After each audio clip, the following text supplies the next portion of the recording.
Morning Chhattisgarh.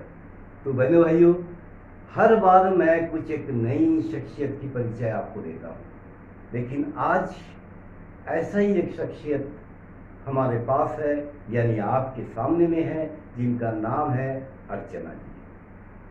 अर्चना जी एक ऐसी शख्सियत है कि जो पूरे हिंदुस्तान में अपना डंका बजाए हैं, चाहे वो धार्मिक विचार की हो, समाज के क्षेत्र में हो या एजुकेशन के क्षेत्र में हो। तो आज चलिए आपकी मुलाकात हम करवाते हैं अर्चना जी से। तो सबसे पहले अर्चना जी, समय दर्शन में आपका हार्दिक स्वागत है। बहुत बहुत धन्यवाद आपका। राधे कृष्णा। जय श्री राधे कृष्णा। तो चलिए अब सवालात की बारी है। तो अर्चना जी, सबसे पहले आप अपना पूरा नाम हमारे दर्शकगण को बताइए। मेरा नाम डॉक्टर अर्चना श्रेया है। वैसे मैं श्रीवास्तव हूँ। श्रेया मेरा साहित्यिक नाम है और मैं अपने आप को जम्बूद्वीप की मानती हूँ, क्योंकि मैं 3 साल से कृष्ण भगवान की भक्ति करती हूँ। तो मैं अपने हिंदुस्तान की निवासी या जम्बूद्वीप मानती हूँ और उसके अलावा मैं कुछ नहीं कहती हूँ कि मैं कहाँ की हूँ। तो आप मैडम एक डॉक्टर भी हैं? जी हाँ, मैं प्राकृतिक चिकित्सक के रूप में हूँ और मुझे कई ग्रुप से, कई जगह से मानक उपाधि भी मिली हुई है, तो इसलिए मैं डॉक्टर लिखती हूँ। अच्छा, तो ये प्राकृतिक चिकित्सा आप कितना दिन से कर रहे हैं? प्राकृतिक चिकित्सा में क्या है, हमने शिविर ही करवाया है हमने पहले। अभी हम कोरोना काल के बाद से नहीं कर रहे हैं और मैं काउंसलिंग करती हूँ लोगों की। अच्छा, मैंने प्राकृतिक चिकित्सा के हाँ, ऊपर। हाँ। तो अभी वो जारी है या उसको बंद कर? काउंसलिंग चलती रहती है और जिनको नॉलेज चाहिए रहता है वो बताती हूँ, ट्रीटमेंट भी बताती हूँ, जनरल ट्रीटमेंट बताते रहती हूँ लोगों को। तो सबसे पहले तो ये बात हुई कि अर्चना जी प्राकृतिक चिकित्सा में कामयाबी हासिल की और मैंने ये सुना, जाना और देखा, इनको बहुत सारे अवार्ड भी मिले हैं। तो मैडम जी, सबसे पहले आप ये बताएं कि आप जितने सारे जीवन में अपने अवार्ड लिए, सबसे खास अवार्ड क्या है? एक मुझे गीता ग्लोरी अवार्ड मिला था और एक्सीलेंट लेडी अवार्ड मिला था। एक्सीलेंट लेडी अवार्ड मुझे 2001 में मिला था, जब हमारा छत्तीसगढ़ अलग नहीं हुआ था, मध्य प्रदेश में था। तो 9000 लेडीज़ों का सर्वे किया गया था। मैं उस समय 10 संस्थाओं की अध्यक्ष थी और मैंने हर क्षेत्र में काम किया, सांस्कृतिक हो, चाहे धार्मिक हो, चाहे सामाजिक हो, हर तरफ के शिक्षा के क्षेत्र में। मैं लायनेस क्लब से भी जुड़ी हुई थी और मुझे सर्वश्रेष्ठ संपादिका का पुरस्कार भी मिला था। तो ये सब के तहत मुझे अवार्ड मिले थे। तो एक्सीलेंट 9000 महिलाओं में 1000 महिलाओं को चुना गया था, उसमें से फिर 100 महिलाओं को चुना गया था। 100 महिलाओं से 25 महिलाओं को, छत्तीसगढ़ की 2 महिलाएं थी, लेकिन वो अवार्ड चुनते तब के फिर हमारा छत्तीसगढ़ बन गया था। मुझे वो 2001 में भोपाल में मिला था, राज्यपाल के द्वारा मिला था। और एक जो से अभी के जो बहुत सारे अवार्ड मिले हैं, जो पुरस्कार मिले हैं, उसमें मुझे सबसे अच्छा लगता है गीता ग्लोरी अवार्ड।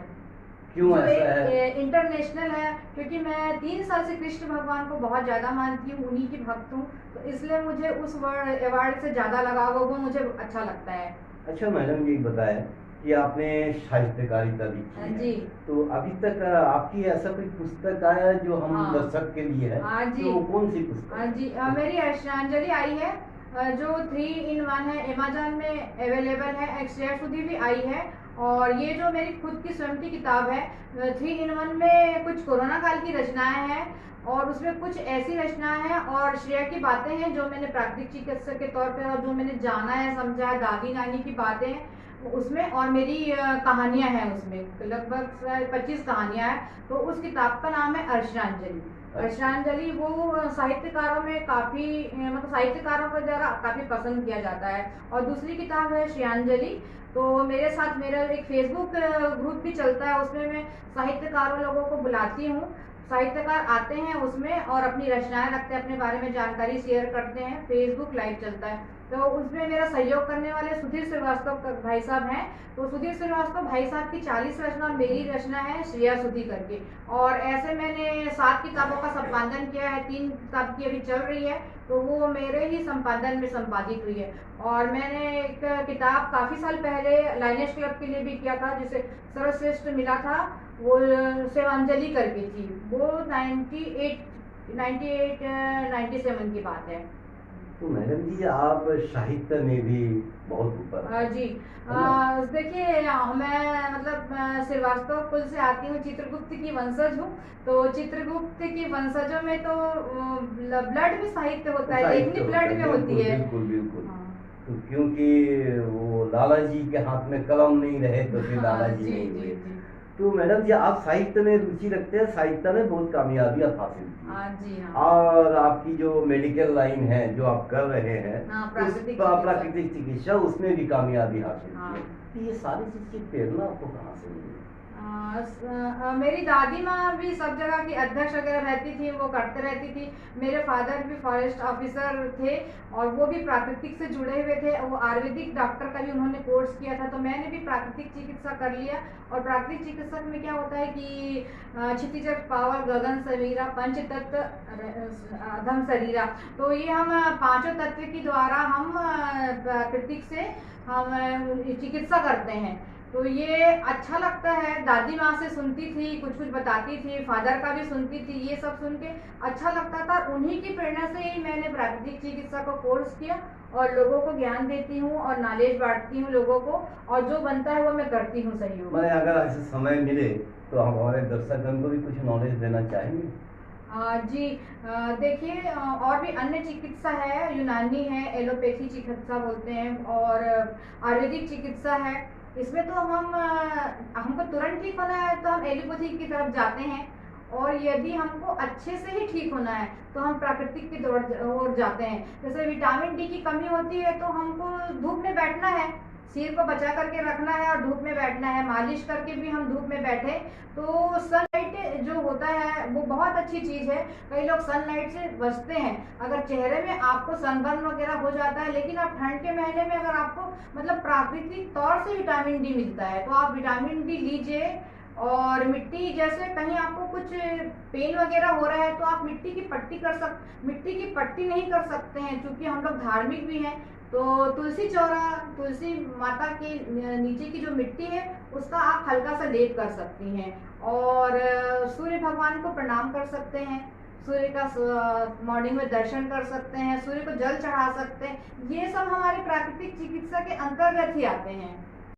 अच्छा जी एक चीज बताएं कि हमारे धार्मिक विचार और एक साहित्य जी दोनों में बहुत ज्यादा निपुण थे स्वामी विवेकानंद। जी हाँ। उनके ऊपर आपकी क्या टिप्पणी?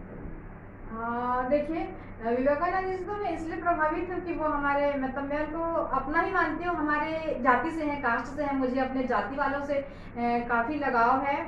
उनको जब भी पढ़ती हूँ उन्होंने भी मतलब इंडिया के लिए बहुत काम किया है। और कई बार क्या होता है, लोग काम करते हैं लेकिन पता नहीं चलता है, उनके मरने के बाद उनकी प्रसिद्धि मिलती है।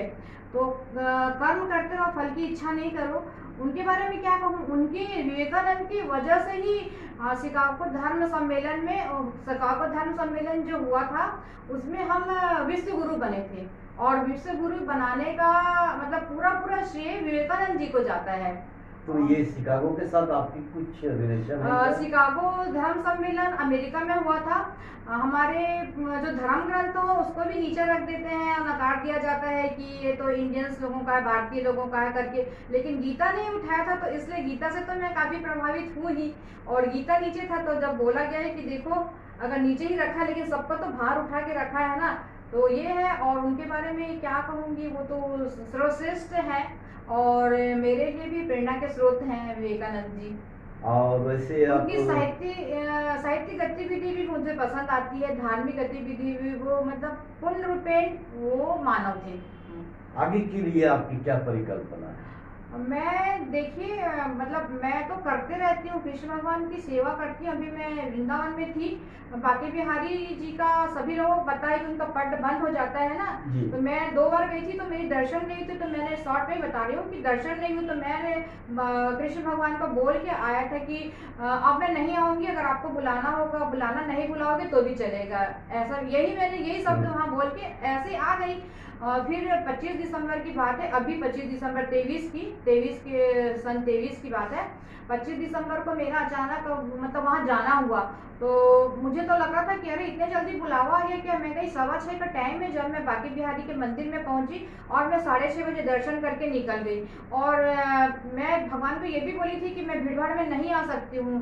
तो उस दिन मतलब बताते हैं कि 7 लोगों की भीड़ थी 25 तारीख को। और बांके बिहारी एरिया में 4 महिलाएं एक्सपायर हुई थी। मतलब काफी भीड़ होने के बाद मेरी नजर में वो कान्हा ने, बांके बिहारी ने सिर्फ 200 की भीड़ बना के रखा था। मुझे बस 200 ही नजर आ रहे थे। और जब मैं अंदर गई तो वो जो उनका पट लगता है ना, जो बांके बिहारी चले जाएंगे करके, वो पट खुला हुआ था। और वो पट खुला हुआ था, जो पंडित जी रहते हैं ना वो वहां पर नहीं थे। वो पट मेरे लिए ही खुला था। मुझे तो बहुत ज्यादा जानकारी नहीं थी बांके बिहारी के मंदिर में। पहले मैं सोचती थी कैसे काली काली मूर्ति, ऐसा मन में लगता था। तो वो बांके बिहारी जी ने मतलब मेरे साथ लीला दिखाया, उनको लीलाधारी कहते हैं ना। वो पट खोल के रखा। मुझे लगा कि 25 तारीख को खुला रहता होगा पट करके, लेकिन 25 तारीख को नहीं, अक्षय तृतीया के दिन। फिर मैं 4 दिन आके खोजबीन की। वृंदावन के निवासी भी बहुत अच्छे से नहीं बता पा रहे थे कि कौन से दिन पट खुला रहता है। फिर जब पता चला कि अक्षय तृतीया को खुला रहता है, उस दिन नहीं खुला रहता है 25 तारीख को। अगर मुझे ये पता रहता तो मैं तो वहाँ हंगामा कर देती थी कि बांके बिहारी ने पट खोल के रखा है करके। तो ऐसे लीला दिखाते हैं। और देखिए मैं मतलब बहुत अदनी भक्त हूँ। लोग तो उनकी कितनी भक्ति करते हैं, मैं तो कुछ नहीं, बस उनका नाम लेती हूँ, राधे कृष्ण बोलती हूँ और राधे कृष्ण ही सबसे बुलवाती हूँ और लिखती भी हूँ राधे कृष्ण। और रोज गीता का अध्ययन करती हूँ, पहले भी पढ़ती थी, अभी भी गीता रोज पढ़ती हूँ मैं। तो यही बोलती हूँ। तो बस इतनी छोटी भक्त हूँ और मुझे इतना बड़ा लीला दिखाया और मैं अपने आप को बहुत भाग्यशाली मानती हूँ। और मुझे जीवन में कुछ भी नहीं चाहिए। और मैं मतलब इन सब चीजों से अब थोड़ा बचती हूँ, लेकिन उनकी कृपा से ही मैं भाई जी के सामने बैठी हूँ, आप लोग के समक्ष में इंटरव्यू रख रही है, उन्हीं की कृपा है और ये वही बोल रहे हैं। यानी आप जितनी खूबसूरत मुस्कुरा रही उन्हीं की कृपा है। हर चीज में मैंने मतलब उनको बिल्कुल जीवन सौंप दिया है। बोला कि आपकी मर्जी मेरी मर्जी बिल्कुल भी नहीं चलेगी, आप जो चाहेंगे सिर्फ वही होगा। अच्छा, बांके बिहारी जी को प्रेम की देवता क्यों कहा? हाँ, क्योंकि देखिए मैं ही प्रेम का मतलब मैं खुद ही नहीं समझती थी। और मतलब मैं इतनी प्रेम में मतलब अब मैं पागल हूँ कि मैं हर किसी से प्रेम करती हूँ। मतलब हर किसी से प्रेम करने का मतलब है कि जैसे मैं कोई सा भजन जो मेरे को अच्छा नहीं लगता था, मैं सुन के मंत्र मुग्ध हो जाती हूँ और बहुत प्यार से सुनती हूँ। प्रेम करने का मतलब मैं हर किसी से, मेरे यहाँ पर अभी मेरे कुछ मतलब साहित्यिक मित्र भी हैं, धार्मिक मित्र भी है, क्योंकि मैं तो यहाँ ज्यादा नहीं रहती हूँ तो मैं वो सबसे भी प्रेम करती हूँ। अब देखिए मतलब प्रेम तो मैं करती हूँ, अगर मेरा जो नेचर है वो मेरा नेचर भी धीरे धीरे चेंज हो रहा है। हर कोई क्या है, मैं प्रारब्ध के अधीन हूँ, हम सब प्रारब्ध के अधीन रहते हैं ना। तो मेरा जो वो प्रारब्ध है ना वो कट रहा है। मतलब मैं पेड़ पौधे से भी प्रेम करती हूँ, हर चीज से। मुझे डॉगी से डर लगता था, मैं उसके करीब आ जाती हूँ, वो मुझे देख के पूछ हिलाता है। वो मेरा बेटा को पहले देख के पूछ हिलाता था, बहुत डॉगी प्रेमी है। लेकिन अब ना क्या होता है कि ना डॉग लोग ना, अभी कुछ दिन पहले की बात है, 15 दिन पहले 6-7 डॉग आ गए थे घर में। कुछ नहीं था तो खोजी तो मेरी बिस्किट मिला, तो मेरी बिस्किट एक एक डॉग को खिला, इतना पूछ ला उनको, और एक चाहिए था, फिर एक एक मेरी बिस्किट उनको और दी। तो ऐसा हो रहा है मतलब पेड़ पौधे से भी, हर चीज से, मतलब हर प्राणी मात्र से, मतलब हर जीव से प्रेम हो गया है, जो मैं पहले एहसास नहीं कर पाती थी। प्रेम तो करती थी, मेरा स्वभाव में ही है प्रेम, लेकिन वैसा प्रेम जो मैं एहसास नहीं कर पाती थी, वो प्रेम का एहसास उन्होंने दिलाया है। और कहते हैं वृंदावन के बारे में हम ही सुनते थे पहले कि वृंदावन में जाते हैं लोग, वहां से नहीं आ पाते हैं, तो बड़ा आश्चर्य लगता था। ये बांके बिहारी जी की मूर्ति पे मैं डरती थी, कैसे काली काली मूर्ति करके। आपको मेरी मम्मी गई थी ना तो लॉकेट लाई थी, तो मैं बोलती थी माँ को और कुछ नहीं मिला करके, ये काला लॉकेट लेके आइए करके। तो ये है, वो सचमुच में प्रेम के ही देवता है। और वो अवतारी पुरुष नहीं, अजन्मा अविनाशी है ना, उनको मैं मानती हूँ। उन्होंने तो योग माया के द्वारा से वृंदावन में लीला दिखाई है ना। तो लेकिन मैं मतलब गीता पढ़ के, मैं गीता मेरे मतलब रच बस गया है, मेरी पूरे अंग अंग में, पूरे सांसों में, हर चीज में गीता बसा हुआ है। हम लोग धार्मिक बात करते करते मतलब ऐसा हो गया कि खुद धर्म की जगह पर बैठा हुआ, मुझे ऐसा लग रहा है। ये अर्चना जी हमारे लिए बहुत बड़ा सौभाग्य की बात है कि हमारे दिनचर्या में एक धर्म की बात हो गई, गीता की भी बात हुई और कृष्ण की भी बात। यार सभी में लिप्त है प्रेम, यानी मनुष्य को प्रेम करो, जानवर को प्रेम करो। मोहब्बत की दुनिया में सब कुछ हंसी है, मोहब्बत नहीं तो कुछ भी नहीं है, प्रेम नहीं तो दुनिया कुछ नहीं है। तो अर्चना जी बहुत अच्छा लगा। तो जाते जाते हमारे दर्शक गण को एक गीता का चौपाई सुना। ये गीता की चौपाई तो नहीं सुनाऊंगी, लेकिन मतलब मैं कृष्ण जी के बारे में हाँ, ही सुना कृष्ण जी दूंगी। का एक कृष्ण है ना, चौपाई आप हाँ, सुना दीजिए। मतलब सुनिए। और मैं अधिकतर दर्शन में लिखती हूँ। कान्हा रे कान्हा तू मेरी गली में आ जा, कान्हा रे कान्हा तू मेरी गली आजा, चल चलते कालंदी तट पे फिर वो रास रचा जा, चल चलते कालंदी तट पे फिर वो रास रचा जे। यहाँ पर मैं कान्हा जी को बुला रही हूँ कि रास रचाने के लिए फिर से आ जाओ। रास का मतलब हंसी ठिठोली नहीं है। अभी जो हमारे देश में जो अराजकता फैली हुई है, वो सबको दूर करने के लिए वापस हम आपका अवतार चाहते हैं। तो आप रास रचाने के लिए हम सबके साथ रास, हमारे देश में रास रचाने के लिए आप आ जाइए। इसका मतलब ये है, जो गूढ़ रहस्य है। और जो दर्शन में लिखती हूँ और थोड़ा मनोवैज्ञानिकता भी डालती हूँ मैं। फिलॉसफी के साथ साथ मैं उसमें भी चलती हूँ, साइकोलॉजी में भी चलती हूँ। मेरी सारी रचनाएं थोड़ी ऐसी ही होती हैं। चलिए रचना जी, बहुत अच्छा लगा।